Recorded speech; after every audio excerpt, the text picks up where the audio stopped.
Hey, Erica, just like we see American Trail. Hey, Matt, it's a New Orleans thing, it. But how are you doing, Commissioner? I love New Orleans.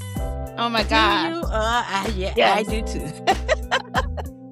There is no place like home, as they say, right? No place. And I love like the home. Parleens. Oh my gosh. Hello. If we go to talking about food and stuff, girl, we would talk forever. If we talk about attractions, we would talk forever, because I thrive on taking my people and guests and different people who've never been. I thrive on taking them to New Orleans and being their personal tour guide, Because I know some of the backwoods. Yes, ma'am. I know some of the backwoods, Oh my God. I know some of the people who know some of the people who knew some of the people. But nonetheless, it is definitely a pleasure to meet you finally across this virtual screen. And we're going to jump right into it. Are you ready? I'm ready. This is the Life and Bullshit Podcast, y'all. Welcome. I am your girl, Ellen Butterfly Ellen. Today, our guest is none other than Memphis sweetheart, Commissioner Erica Sugarman. Welcome her. Yay! We're going to jump right into it. I want to know, before the titles and the public leadership and being the daughter of a well-known judge, before all of that, Commissioner, give me a little background about who you are, what part of Memphis you from. Little bit. Just give us a little bit of something. First of all, thank you again for your patience. This is the second time you tried to have me, and I apologize for that because, I'm a Southern girl too, and we are about being prompt. Yes. But I grew up in Memphis, Tennessee. I am the daughter of a civil rights activist, the late Russell Sugarman, and the daughter of Dr. Mary Costa Willis. And when I was growing up, I also am the child of the civil rights movement. And what that meant was that a lot of times they'll put the children out front because we could not be arrested, And so we were raised, you don't show emotion. You stand up for, the least of the people. You speak up, you speak out, and you do the right thing always. And so having said that, I grew up in a fishbowl. My dad said, not only must you do the right thing, you must give the perception of doing the right thing. And so knowing that, I've always tried to be a role model, not only for my friends, but for others. And so that was a lot of stress. And I thought everybody grew up that way. I didn't know anything different. And they would have meetings, they call them cocktail meetings. And they would strategize about what to do, how to do it. And I remember growing up, listening to stories about my father and my stepfather, A.W. Willis, being chased by police and people, being shot at, my mother being arrested. And so I thought that was the norm, I didn't understand. But, after I grew up, I could appreciate the hard work that not only my parents, but many, many people, what they did for the next generation and for others. And now that I'm grown, I'm seeing all of their work just dissipate. And it's heartbreaking. I'm so glad they're not here to see this because, I grew up, where you fight for people, but it's not only a system, it's like a culture of hate and racism. And it's just, really sad. Now, having said that, at my age and the daughter of the movement, the child of the movement, it is my responsibility of my generation, the baby boomers, to support the Gen X's, the millennials, the generation X, as well as the alphas. We have to work together. We cannot do this alone. And every generation has a responsibility. But that kind of leads into the second part of that question. When did you realize that you would be a part of the continuous movement of the civil rights, because the times that we're living in right now, right? We can almost say that this is a continuous movement of civil rights. It's just that it's going kind of in a, like you say, not in a direction that it was initially meant to go. So when did you realize that as a child, watching your father and your stepfather and your mother, or did you realize it later in life? No, I mean, it's been a continuum. I've always been a fighter.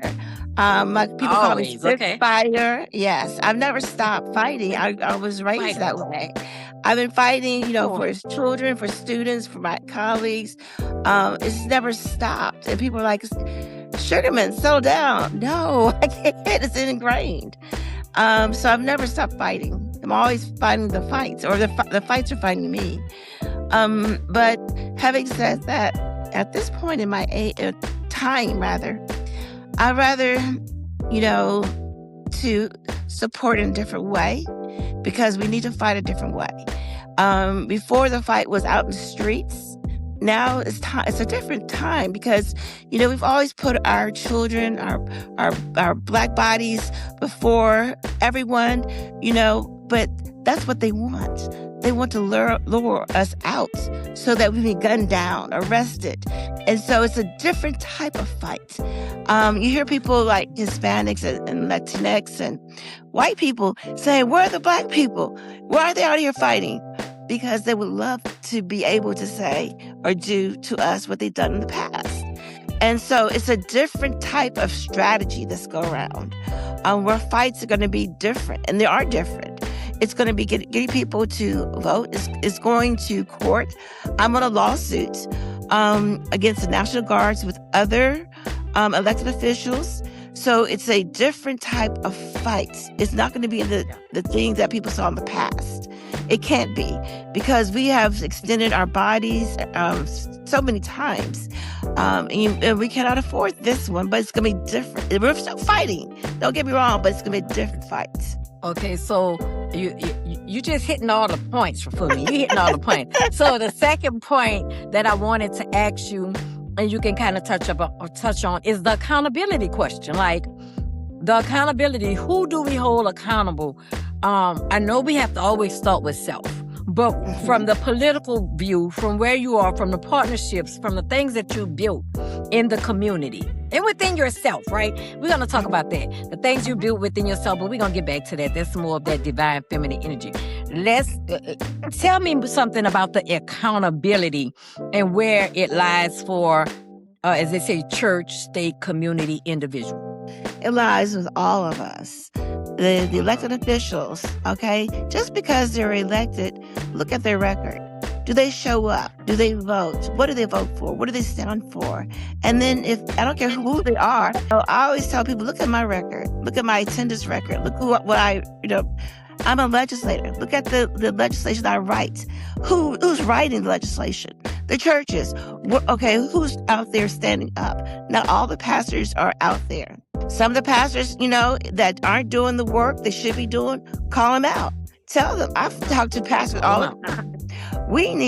I say this all the time, we need you all to do the things that you all did before and stand with us. That means open up your doors. Let these kids in.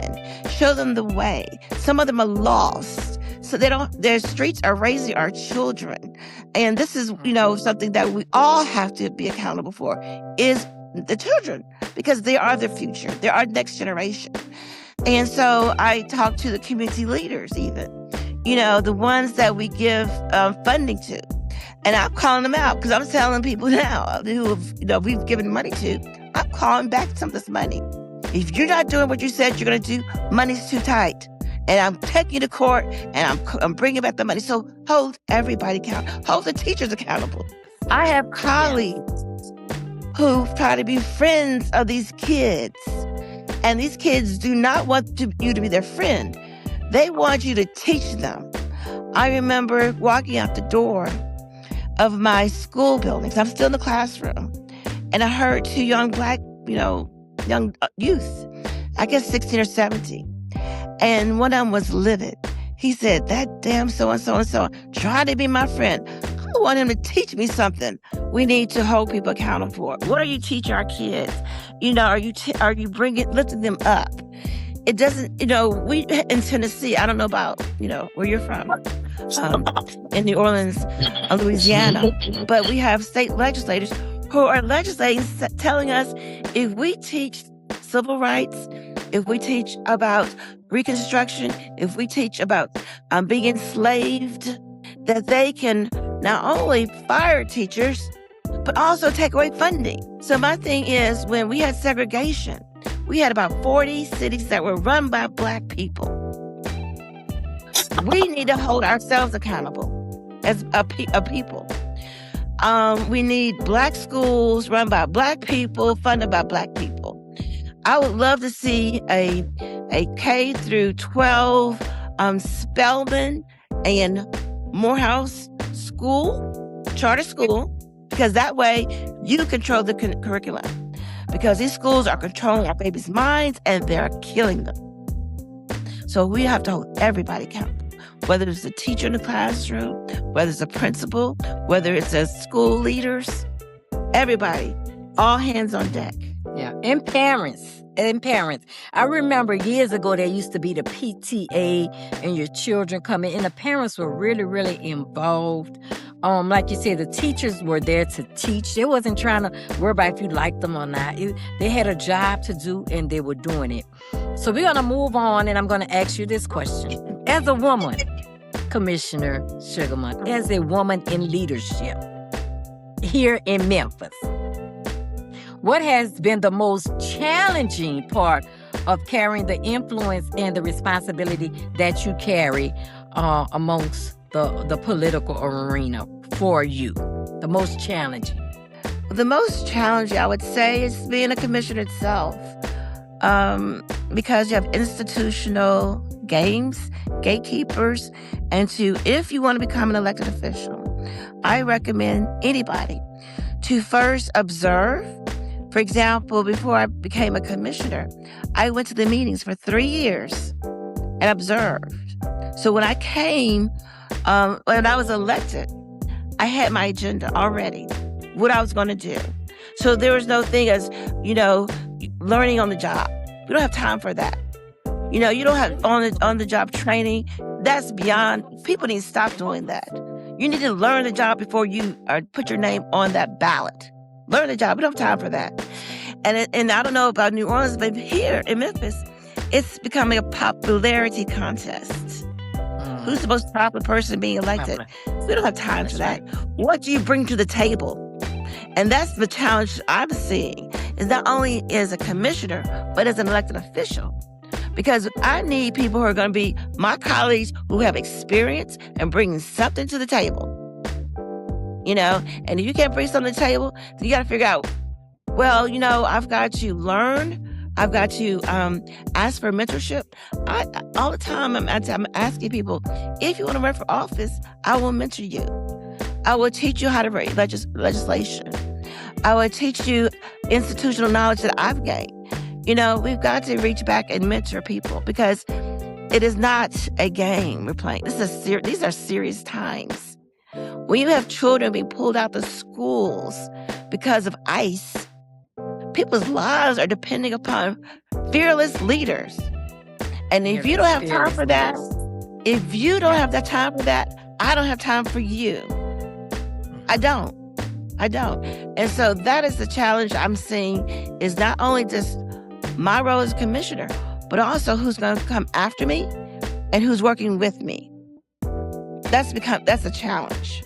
I can see that being a challenge, especially, like you say, in the climate and in the environment where it is the popular vote versus what you really bring to the table. And unfortunately, like you said, during the civil rights movement and you growing up as a civil rights baby in the forefront, times have definitely changed. Yeah. We all wish that we could see the same thing then that we seen then now, but we know that things change, people change, times change. So with that being said, as you being a powerful woman in the city of Memphis, what would you like to see changed right now? I want ICE to go away right now. Okay. Yes. I want to see in my city affordable housing. I want to see a better educational system. Our kids deserve better than what they're getting. I would like to see, we don't have transportation, and so many people are stuck in poverty. I would like to see some type of transportation right now. So if I can have those three things right now, then we can move forward. Right now, we're stuck. We're stuck. We live in a city where people are leaving, not coming. Yes. Because of these things. And I don't know if New Orleans experienced the same things, but it's not just it is a local issue, but also it's a national issue from what I'm hearing as far as housing, education. But it's systemic. This is nothing new. And the thing about it, as a Black person, growing up through the civil rights movement and segregation and all of that, we have got to be self-reliant on each other. That's a whole nother podcast. Ooh, that's a whole nother podcast. You being in all of these visible places, being a beautiful woman, you know. Thank you. How does masculine energy, how has masculine energy in the political realm received you? How have you been received and how have you been shut out? So, as a Black woman in the South, you know, there's a lot of energy from men in general, but particularly Black men who feel like it's not our turn. It's not our turn. You know, because our first read is, okay, and I've heard this from other people, other Black women who are elected. And they always tell us to wait our turn. And so, of course, I did wait my turn. But I think Kamala Harris, when she ran for president, I think at that point in time, Black men realized we need to help our Black women. Because even though 78% of Black men supported her, they're not getting the credit they deserve. Because some of them had to go against what they really feel inside of them to vote for a woman, period. And so I'm starting to see things change, that they see that Black women, we need our Black men. You know, you might be out front, but we're going to pull you along with us, you know? And if you make it, pull us along with you. So and then I see that especially with the millennials. I'm hopeful but my generation, the baby boomers, they're old-fashioned. They feel like they have to protect us. Yeah, we want you to protect us. That has gone away. But support us too. Masculine energy is definitely what we need. We need that support, but we will always need the support of our men. I don't know why people think that we don't, and you got different groups or whatever who may question it, but as powerful women, we understand powerful masculine energy, right? Yeah, right. This is the Life and Bullshit podcast show. The meaning behind that, Erica, is that life, you take what you need. The bullshit is you leave it on the floor. You remember Etta James had that song about sugar on the floor. And what can you do with sugar on the floor?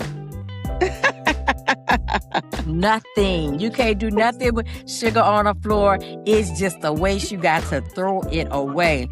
So what I want to do, I want to close out because I don't want to keep you all day, Commissioner. I know that you have a job to do. You're working on legislature, okay?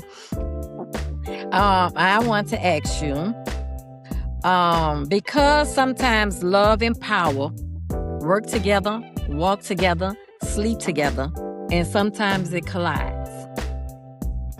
In your personal life, has being a woman of affluence, being in the spotlight, being a politician, has that affected your personal love life? What love life? Girl, don't do it. Me and you probably in the same boat. But anyway. No, but over the years, how has that affected you? So I'm different. I was raised, my mother was very progressive. And so when she told me, you can get out the house, you can go to the military or go to college. I decided to get out the house. So at that point, I wanted 12 children. I was going to be the Black Kennedy family. The problem with that was it was hard to find anybody to agree. So I went back to my old boyfriend in high school, and I told him I wanted all these kids. And he was like, okay, let's do that, I said, but I don't want to get married. So we had a child, and we got married, and that didn't last very young. So I said, that didn't work out. Then I met somebody else, and I said, well, I told him the situation. I wanted all these kids. And then we got married, and he couldn't produce. And I said, you got to go. So the third time I said, well, I'm going to try one more time. But this time, I'm not going to get married. I just want to have kids. Okay, so then as soon as I had a child, he was like, let's get married. I was like, well, I don't really want to. Let's drop a contract. And I made a mistake. After a while, he wore me down. We got married. Okay, that's my third marriage. But he said, I don't want you to run for office. I said, well, I'm getting my last name, Sugarman. So he compromised. We made a deal. And that we had 2 children, and so altogether 3. So after a while, that didn't last. And as soon as I got divorced, I was complaining to my students and my family about I'm supporting helping all these people running for office. They don't do anything. They don't do what they said they're going to do. And they all told me, you run for office. I did not want to run for office. And so once I ran for office, I started making changes. I did what I said I was going to do. It's fulfilling. And so then my friend told me, he said, when you become a powerful woman, when you become elected, there are going to be all these men coming after you. They're not after you. They're after your power. And so I'm fulfilled. I've been married. I have kids. I'm at a point in my life. I don't need that. What I do need is to make sure that things are better for my kids and my grandkids and my students and everybody in the community. So I said, if I win, I'm going to do these things. I don't need anybody. I know that sounds crazy. I don't need anybody because I walk in faith and I'm trying to do these things and I don't want any obstacles. I don't want anybody to come and say, you have to do this, that, and another. I'm accountable. Me. And so I don't want a relationship. I'm not gay. I'm straight. But just at this point in my life, I'm happy because I could do what I was created to do. My mother raised me to have faith. Faith comes first. Your family, your education, and community giving back. I promised my mother I'd run for office, and I did, and I won because I didn't want to run anymore. And she told me, you cannot turn your back on the people because when I lost, 22,800 people believed in me. That's what she said. And she said, I want you to finish your education. So I ran for office. I won. I'm getting my doctorate degree. I have my dissertation tomorrow. And so I feel the promise I promised her. So as a Black woman at this point, I want to keep serving. I want to keep mentoring young people. I feel very fulfilled. And if I, for some reason, get into a relationship, marriage is off the table because I've done that 3 times. And apparently I'm not good at that. Yeah. Wow. Okay. Well, when I grow up, I always tell people, they say, when you grow, I want to be just like you. I'm not going to say that because, I'm still Spitfire. So, yeah, I want a little bit of some of this and a little some of that. Some of that life. I want some of that. But I thank you so much, Commissioner. Is there anything in closing that you want to say to our viewing audience that you have not covered in the past 25 minutes that we're talking? What do you want to say? I do believe that everybody has a purpose. You have to find what your purpose is. Do not let anybody tell you that you can't, because there's always a way. And I believe you with this. I'm a visionary, and I believe everybody has a dream. And do not let anybody take that dream from you. And there's a way for everybody, and I'm walking in faith, as I stated, and those doors open up for me, and they'll open up for you. I believe that. I received that. Thank you for embracing me. Thank you for coming to... Yeah, come on. I would love for you to come on my podcasts. I love your energy. I love your energy. And I think that, again, we need to work together across states. And I apologize to everybody from Tennessee. I know people hate Tennessee, but Memphis, Shelby County, we're here fighting. So don't give up on Memphis. Don't give up. We won't give up. But I do appreciate you. And whenever you want to have me on a podcast, just send me. Like you say, I'm a Southern belle. You know, I get my little glass of lemonade. And I'm going to be sitting here just ready so that you could just, shoot it out to me and hit me with what you got. Hit me with your best shot. They say, fire away. Okay, then. All right. I know a little something, Erica. I know a little something. Thank you again for being part of the Life in Bullshit podcast. Y'all tune in as we continue to progress forward. This is a part of divine feminine energy. And that energy is that we support one another. Each one teach one. And as women, we're always going to stick together. And I'll see you later, Erica. Thank you. Thank you. Thank you. Bye-bye. Bye-bye.